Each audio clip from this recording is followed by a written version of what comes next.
परमात्मा भी जब अवतार लेते हैं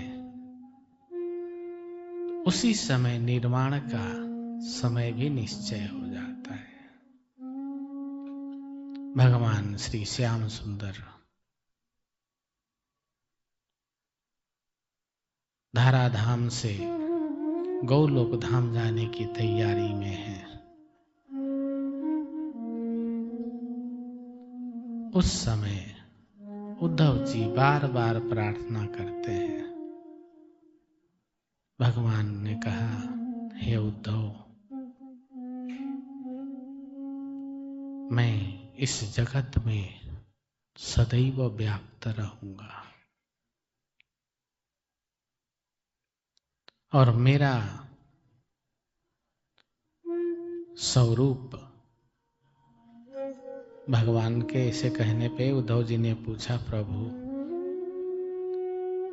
हम जगत के जीव आपके दर्शन, आपसे वार्तालाप करने का,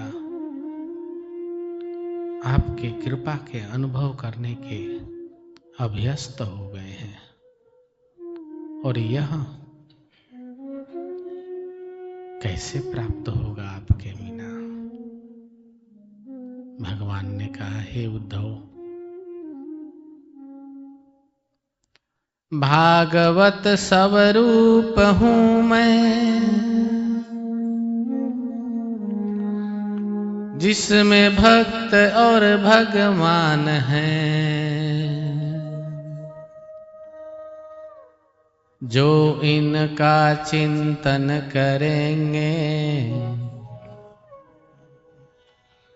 हम उनके संग आन हैं। हम उनके संग रहते हैं। भागवत के एक एक अक्षर करती है तुमसे बात जी।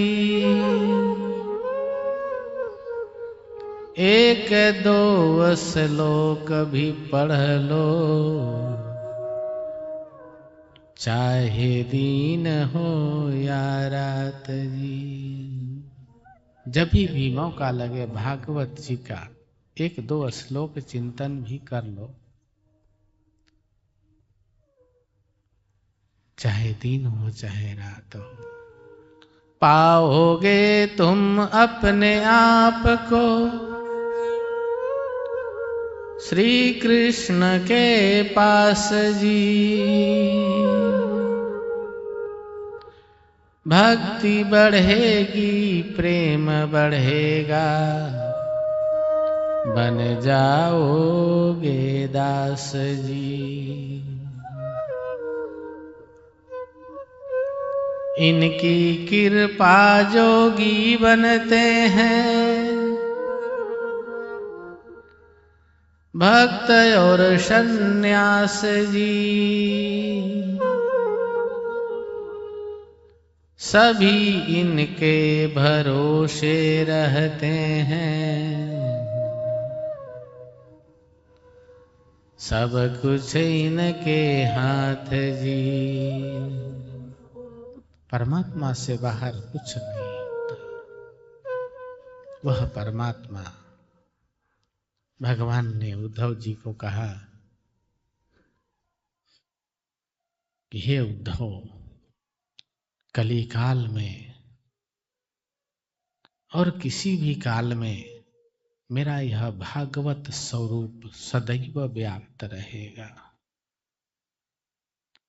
जो हमसे मिलना चाहते हैं, हमसे बात करना चाहते हैं, हमसे संपर्क साधना चाहते हैं, वो निश्चय ही भागवत जी को चयन करेंगे। ये सत्य है। जब हम भागवत जी पढ़ते हैं, रामायण जी पढ़ते हैं, गीता जी पढ़ते हैं, तब आपके मुख से भगवान ही बोलते हैं। जो श्लोक है या उसमें लिखा हुआ है कि भगवान ने ये कहा, भगवान ने ये कहा, और किसके मुंह से निकलता है? वो आपके मुंह से निकलता है। अर्थात वह ईश्वर, देखिए बड़ी सूक्ष्म विषय है ये, कैसे व्याप्त हो रहा है। वह ईश्वर आपके अंदर बैठ के बोल रहा है। वह ईश्वर सबके अंदर बसता है।